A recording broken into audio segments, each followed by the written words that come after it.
имрӯзҳо бешаку шубҳа яке аз мушкилоти муҳимтарини глобалиро метавон ифлосшавии ҳавои атмосфераи сайёра шумурд, яъне ифлосшавии ҳаво. гузашта аз ин, хатари асосии ин мушкилот на танҳо нарасидани ҳавои тоза, балки таъсири мустақими чунин ифлосшавӣ ба тағйирёбии иқлими ҷаҳонӣ мебошад. чунон ки медонем, пеш аз ҳама ҳавои атмосфера унсури асосӣ ва муҳимтарини ҳаёти фазои атмосферии одам мебошад.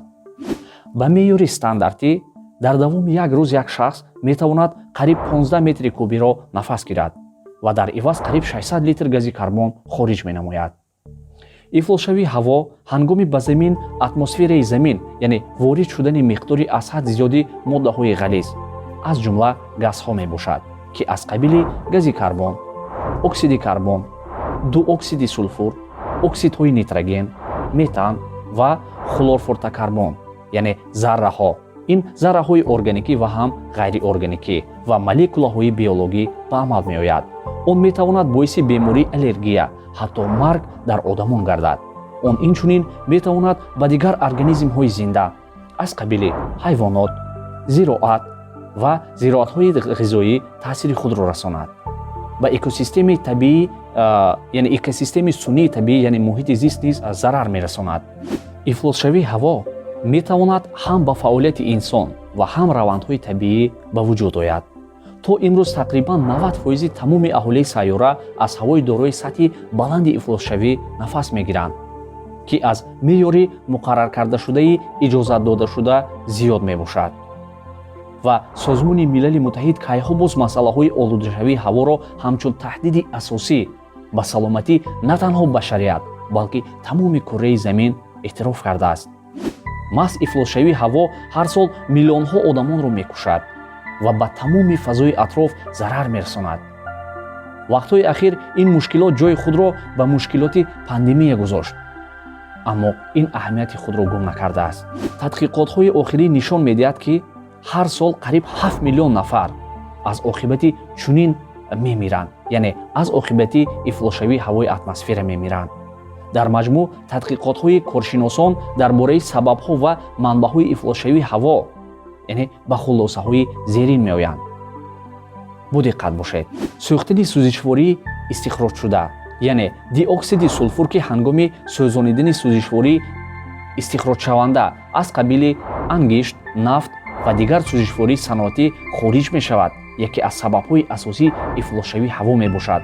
фаъолияти кишоварзӣ, масалан аммиак, як маҳсулоти иловагии кишоварзӣ, хеле маъмул аст ва яке аз газҳои хатарнок дар атмосфера мебошад.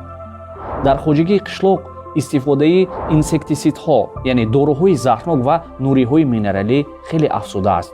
онҳо моддаҳои кимиёвии зарароварро ба ҳаво паҳн мекунанд ва инчунин метавонанд ифлосшавии обро ба вуҷуд оранд. лекин барои ҳосил мо фикр мекунем ин фоида дорад.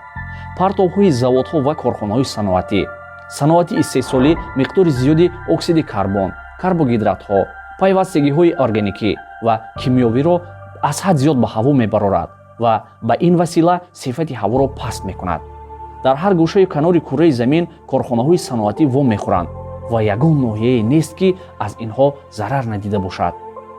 кор дар конҳо, истихроҷи маъдан ин равандест, ки дар он маъданҳои зеризаминӣ бо истифодаи таҷҳизоти аз ҳад калон истихроҷ карда мешавад. дар рафти он чангу моддаҳои химиявӣ пайдарпай ба ҳаво паҳн шуда боиси ифлосшавии азими ҳаво мегарданд.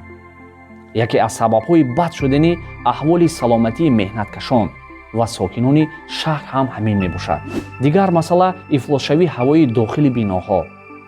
тозакунакҳои рӯзгор, рангу лак, моддаҳои заҳрноки химиявиро ба ҳаво бароварда боиси ифлосшавии ҳаво мегардад. истифодаи аз ҳад зиёди мошинҳо муҳити моро мекушад, яъне зеро газҳои хатарнок муҳити зистро ифлос мекунанд. оксиди карбон, ки дар натиҷаи сӯзиши нодуруст ё нопурра ба вуҷуд омадааст ва маъмулан аз мошинҳо хориҷ мешаванд, ки як ифлоскунандаи асосии дигар дар баробари оксидҳои нитроген мебошанд, ки ҳам аз раванди табиӣ ва ҳам аз раванди антропогенӣ таваллуд мешаванд, яъне ҳам аз табиат ва ҳам аз масалан омилҳои инсонӣ антропогенӣ, омилҳое ки ба атмосфера таъсири манфӣ мерасонанд ба табиӣ ва фаъолияти инсон тақсим мешаванд. чун дар боло гуфтем онҳоро антропогенӣ меноманд. омилҳои табиӣ инҳо мебошанд: масалан сӯхтори ҷангал ва дашт, тӯфонҳои қуму чанг, таркишҳои вулқонӣ. ва сабабҳои антропогенӣ бошад инҳо, яъне маҳсули дасти инсон, маҳсулоти сӯзишворӣ, партовҳои кори заводу фабрикаҳо, моддаҳои химиявӣ ки дар хоҷаи қишлоқ васеъ истифода мешаванд ва якчанд зуҳуроти оқибатҳои экологии ифлосшавии атмосфера ба вуҷуд дорад. инҳоро дар бар мегирад, яъне гарм шудани кураи замин, борони кислота, туман ва тумани фотохимиявӣ, обшавии при яхҳо ва баланд шудани сатҳи баҳр, борикшавии қабати озон, яъне озони атмосферӣ ва таъсири гармхонаӣ. бинандагони азиз, ин лаҳзаҳо мо тасмим гирифтем ки аз мардуми шаҳри хуҷанд оиди ифлосшавии ҳаво, масалан чӣ тавр ҳаво ифлос мешавад ё ҳавои ифлос гуфта онҳо чиро дар назар мегиранд, як пурсиши афкори ҷолибро омода кардем ки айни ҳол мо пурсиши афкорро манзури шумо мегардонем. агар шумо омода бошед, пас бо ҳам тамошо мекунем.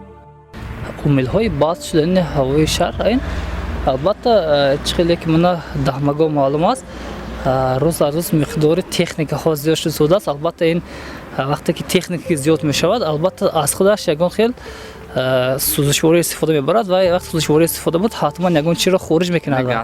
албатта газ хориҷ мекунад. неки хай хушбахтона мана ҳамасола чӣ хеле ки ба ҳамагон маълум аст, ҳама гуна воситаи нақлиёт аз назорати ин техасмотир мегзаронад. албатта ба фоидаи мо аст. мутуни ҳолати экологии онҳоро албатта месанҷад ва инҷа ва хусусан мун ҳолати ини веша муҳаррики ҳамун техники месанҷанд ки рӯи қоида кор мекунад. намегуфтам чиз дида мебаранд. албатта мо бовар дорем ки корҳо ҳамаш хуб аст. аз сабабҳои бисёр шудани мошинҳо, заводу нақлиётҳо, аз ҳамин сабаб зиёд шуданаш ҳаво бисёр ифлос мешавад. мошинҳо бисёр шуда истодаанд, фабрикаҳо бисёр.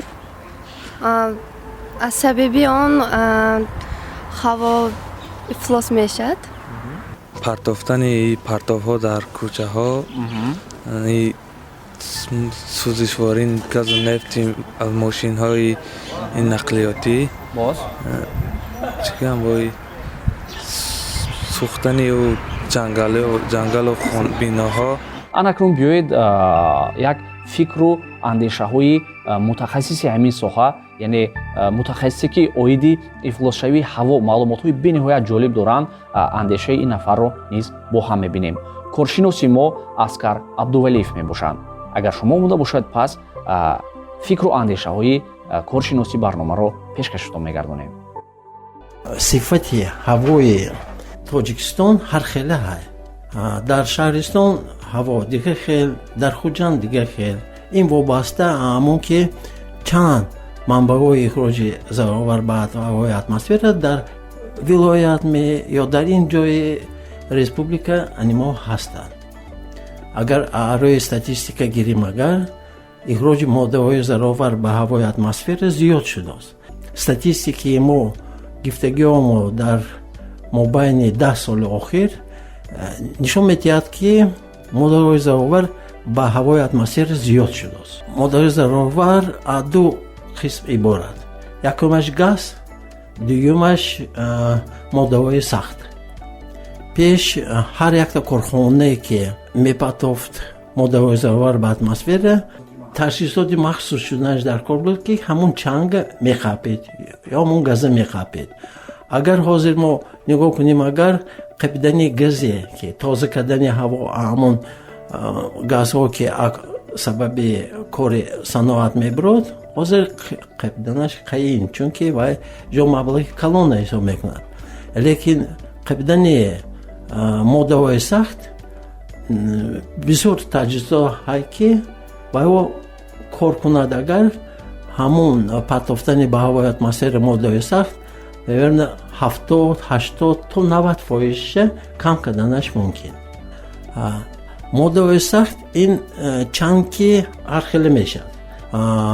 як хел чангҳо ҳай ки размери вайҳо 2.5 микрон 10 микрон манеми моддаҳои сахт хурдтарак буданд вайҳо якбора ҳам нафас ки медарод роҳи нафаса ҳамаша чиркин мекунад даромадан ба дуюм моменташ ки ва ҷудоям кам ҳай ки ва ба хуни одам даромаданаш мумкин ҳар якта амин моддаҳои сахт ки ба нафаси ё ба хуни одам медаромдаги якбора ганда карда наметавонад саломати одама лекин секин аҳамияташ калон мешаду ҳар хел касалӣ мешавад мо фаҳмидан мо дар кор ки кадом ҳаво ки мо нафас мегирем агар ҳамон нафаҳмем агар сони уже мо ҳар хел пешниҳодҳои додана мо мумкин значит якумаш ин ташкил кардани мониторинги ҳавое ки мо нафас мегирем ин якум дуюм ҳавои худомова ин